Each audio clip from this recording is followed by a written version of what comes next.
The lake house always looked more peaceful than it truly was. From a distance, it was perfect white wooden walls reflecting the afternoon sun, a wide porch wrapped around the front, and water that shimmered like glass whenever the wind softened. People used to call it the heart of the family. But for me, it always felt more like a battlefield disguised as a memory. That summer afternoon, I arrived with my 8-year-old daughter, Elena, holding her small hand tightly as we walked up the stone path. She was excited in the way only children can be, carefree, unaware of tension, believing every gathering meant love. She had even picked wildflowers along the way, tying them together into a crooked little bouquet for her grandmother. "Do you think Grandma will like them?" she asked, smiling up at me. I hesitated for half a second too long. "Of course she will," I said anyway, forcing warmth into my voice, but something inside me already felt off. The driveway was filled with cars. Laughter echoed from inside the house, sharp and artificial. Through the open windows, I could hear my mother's voice leading conversations like she always did, loud, confident, controlling every word in the room. As soon as we stepped inside, the air changed. My mother stood near the dining table, dressed neatly as always, like she was hosting a ceremony instead of a family gathering. Her eyes landed on me first, then shifted to Elena, and something in her expression hardened. For a brief moment, no one spoke. The room kept moving, chairs scraping, dishes clinking, but I felt like time had paused just for that glance. "Ah," my mother said finally, her tone flat. "You brought her." I felt Elena's fingers tighten around mine.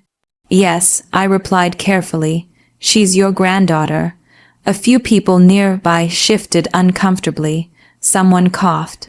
But no one spoke up. My mother tilted her head slightly, studying Elena as if she were something unfamiliar. Then she gave a small, dismissive smile. "She doesn't really count as family," she said casually, as though commenting on the weather. The words didn't just land, they cut. For a moment I thought I had misheard her.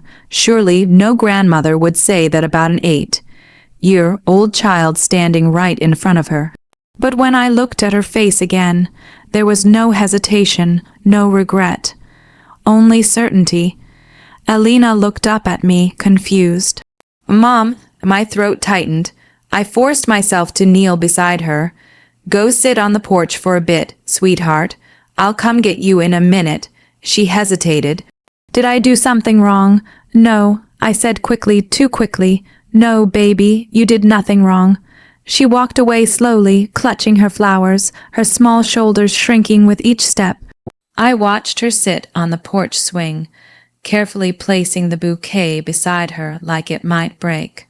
Only when she was out of earshot did I stand again. My mother hadn't moved. She was already speaking to someone else, as if she had not just shattered a child's heart with a single sentence. I stepped closer. "What did you just say to her?" She finally looked at me, annoyed now. "Don't start drama. I just said the truth, that she's not family."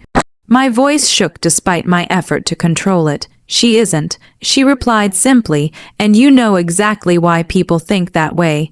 Something cold settled in my chest. Around us, conversations resumed, but more quietly now. People were pretending not to listen, which meant they were listening closely. I glanced toward the porch. Elena was swinging gently, unaware of how deeply she had just been excluded from her own bloodline. My mother leaned in slightly, lowering her voice. "You always wanted to bring outsiders into this family. Don't expect everyone to accept it." I felt my hands curl into fists. But I didn't answer, not because I had nothing to say, but because something in me shifted in that moment. Beneath the hurt, beneath the humiliation, I felt something else beginning to form. Not anger exactly. Something quieter, sharper, more patient, a realization. This wasn't just cruelty. It was intentional. And for the first time that day, As I looked at my mother standing in the home my father once loved, I understood something I had never fully accepted before. This wasn't just a family gathering. It was a line being drawn, and I was finally seeing which side they had placed my daughter on. The lake house felt different after those words. Not in any visible way, the sunlight still poured through the tall windows. The same wooden floors still creaked under shifting footsteps, and the same lake shimmered beyond the porch. But something invisible had changed. It was as if the house itself had begun listening more carefully, holding on to every silence, every glance, every unspoken truth. Alina stayed outside on the porch, swing longer than I expected. From the window, I could see her small silhouette gently moving back and forth, her wildflower bouquet resting beside her like it belonged to someone else now. Every time I looked at her, something inside me tightened. Inside, the family gathering continued as if nothing had happened. That was the most disturbing part. My mother was at the center of it all, speaking with ease, laughing at the right moments, serving tea like she hadn't just dismissed her own granddaughter. People followed her lead, as they always did.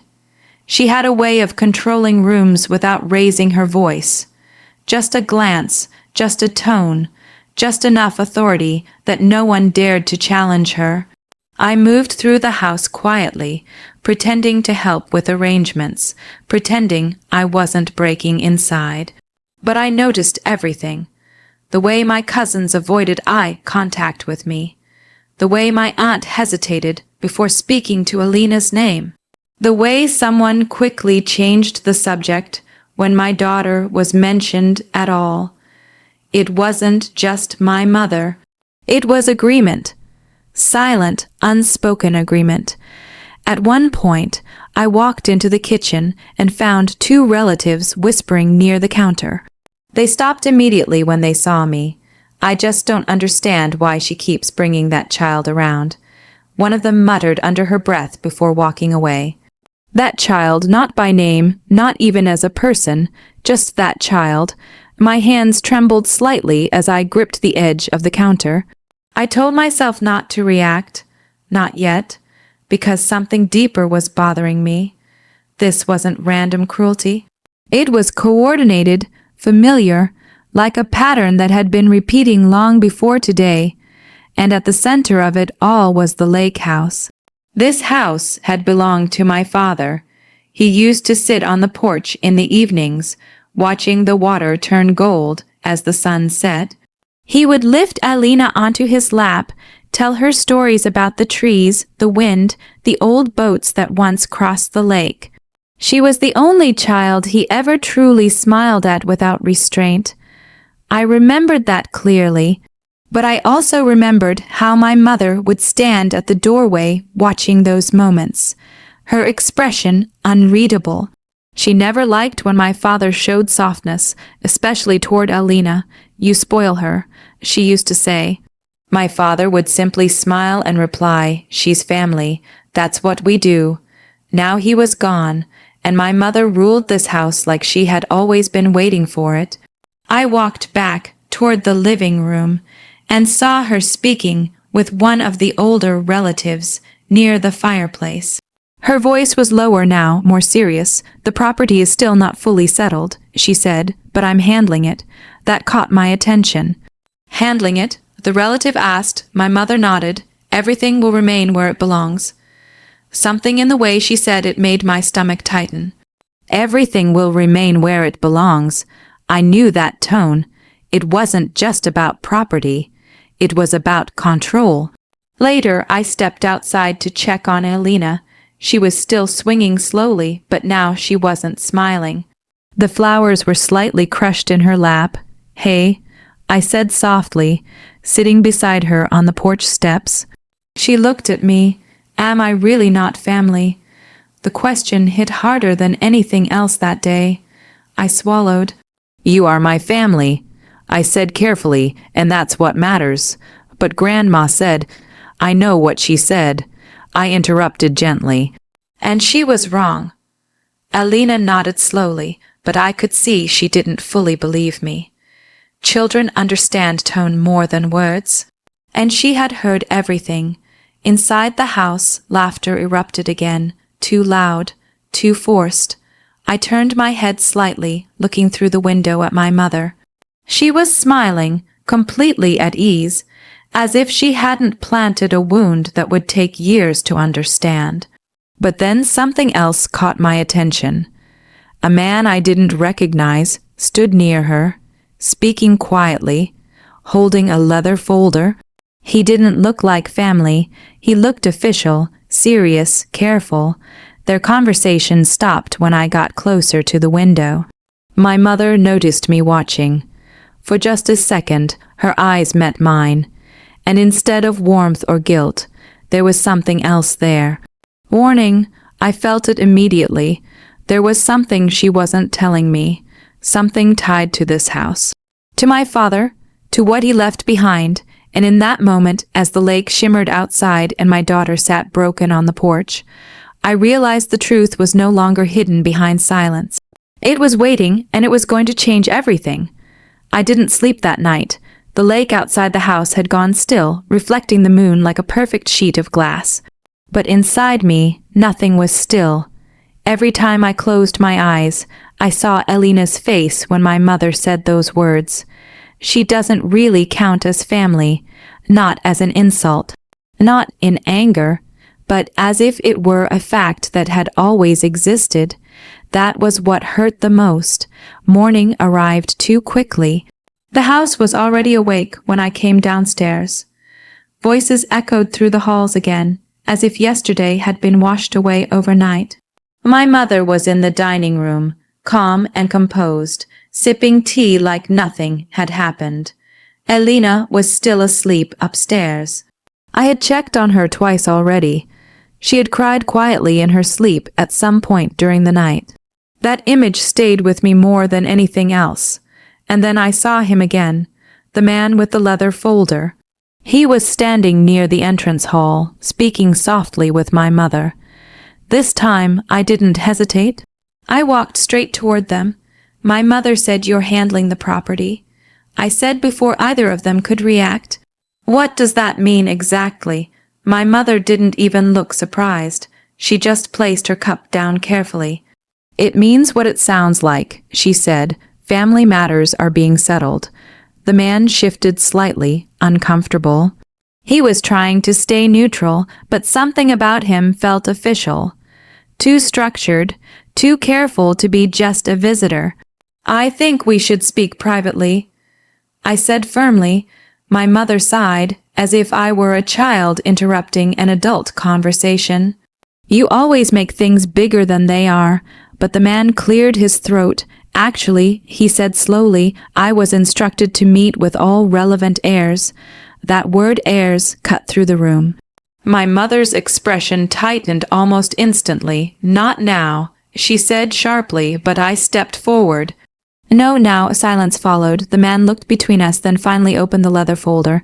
"I'm here regarding the estate of your late father," he said carefully. My heart stopped for a second. My mother's eyes narrowed. "We've already handled everything," she said quickly. "Not entirely," he replied. The room seemed to shrink. I felt my pulse in my ears as he pulled out several documents. Legal papers, stamped pages, signatures I didn't recognize at first glance, but one name stood out immediately at the bottom. My hands went cold. My father left something unresolved. I asked. The man nodded. He established a trust prior to his passing. It was not disclosed to the full family at the time, per his instructions. My mother's posture stiffened. "This is unnecessary," she said. "Everything was supposed to be divided according to the family arrangement. There is a will and a trust structure," the man continued calmly. "And it specifies conditions regarding the lake house." At those words, the entire room changed. The lake house. I felt my stomach tighten. My mother stepped forward immediately. "That house belongs to me now," she said firmly. "It has always been under my control." The man shook his head. "Legally, no. According to your late husband's final directive, Ownership is assigned to a minor beneficiary. My breath caught. A minor? My mind immediately went to Alina. No, that couldn't be. My mother's voice rose. That's impossible. He would never. But the man interrupted gently. He did, and it is very specific. He turned the page, and then he said it. The lake house is held in trust for his granddaughter, Alina. The world didn't move for a second. I felt it like a physical shock. Alina's name echoed in my head louder than anything else. My mother froze completely. For the first time since I had known her, she didn't have a response ready. The man continued, unaware of the emotional collapse happening in the room. The trust states she will gain full control upon reaching adulthood, with the property maintained by a legal guardian until then. I turned slowly toward my mother. Her face had changed completely. The calm, controlled expression was gone. Something sharp and unfamiliar had replaced it. Fear, and underneath it, anger. You're lying, she said quietly. I'm not. The man replied, Your husband's signature is verified. The silence that followed felt heavier than anything I had ever experienced. I suddenly understood everything. The tension, the cruelty, the dismissal of my daughter, the coldness toward her presence in this house. It hadn't been random. My mother already knew something like this was coming, and she had been preparing. Not for grief, for loss of control. I stepped back slowly, my mind racing. Upstairs, Alina was still sleeping, unaware that the house she had been rejected in was actually hers. And for the first time that day, I realized something terrifying. This wasn't just about inheritance. It was about revenge my father had planned long before he died, and my mother had just found out she had already lost. The air inside the lake house felt different after the truth was spoken. Not louder, not calmer, just permanently changed. My mother stood frozen near the dining table, staring at the legal documents as if they had been written in another language. The man with the leather folder had already explained everything twice, but she still didn't seem ready to accept it. Some truths don't need repetition, they just need time to destroy illusions. And this one was doing exactly that. Upstairs, Alina was still asleep. That thought kept me anchored. Because everything I felt in that moment, the shock, the disbelief, the slow rising clarity, none of it mattered as much as what came next.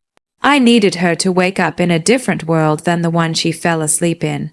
A world where she was not family. A world where she belonged fully, legally, undeniably.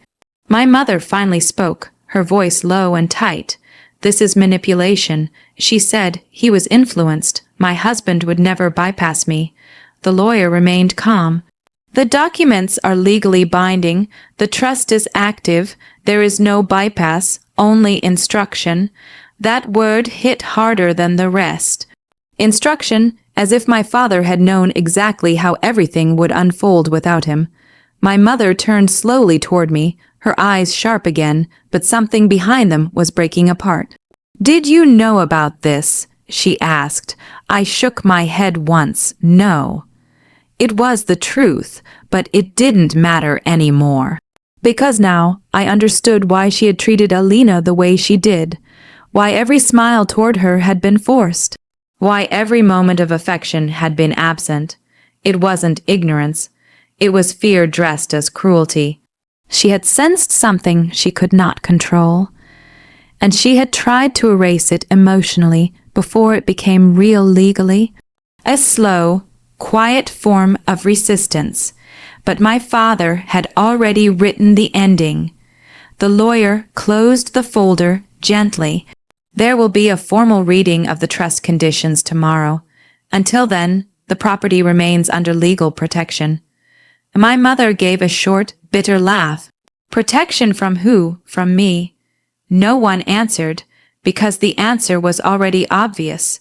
From her. When the lawyer left, the silence that followed was heavier than anything before it. My mother stood alone in the middle of the room, no longer the center of anything. The house that had always bent around her presence now felt indifferent to her entirely. I didn't speak, I didn't argue, I simply walked upstairs. Elena was still asleep, curled slightly on the bed, her small hand resting near her face. The dried flowers she had picked the day before were still on the bedside table, now slightly wilted. I sat beside her quietly for a moment, just watching her breathe. For the first time in 2 days, my chest felt steady. When she finally woke up, she blinked at me sleepily. "Mom?" I smiled gently. "Hey, sweetheart." She sat up slowly. "Is Grandma still mad at me?" That question hit me harder than anything in the courtroom of that house. I took a breath. "No," I said softly. "Things are different now." She frowned slightly. "Different how?" I paused, choosing words she could understand. "This house," I said carefully, "belongs to you." She stared at me for a moment, confused. "But I don't own anything." "You do now," I replied. There was a long silence. Children don't process power the way adults do. They don't understand ownership or inheritance. But they understand tone, safety, belonging. Slowly, something softened in her expression. "Does that mean I'm family now?" she asked quietly. My throat tightened. "You always were," I said. Some people just didn't know how to see it. Downstairs, I could hear movement again. My mother was pacing now, her footsteps sharper, faster. The control she had always carried in her voice was gone. The house no longer responded to her presence, and that was the real revenge, not anger, not confrontation. Replacement. She had spent years deciding who belonged in this family, and now the house itself had answered her. Not with words, with law. Later that afternoon, relatives began to leave one by one. The laughter was gone. The forced conversations disappeared. No one wanted to stay near the shift they had witnessed. Even those who had agreed silently with my mother now avoided her gaze, because power had changed hands without a single shout.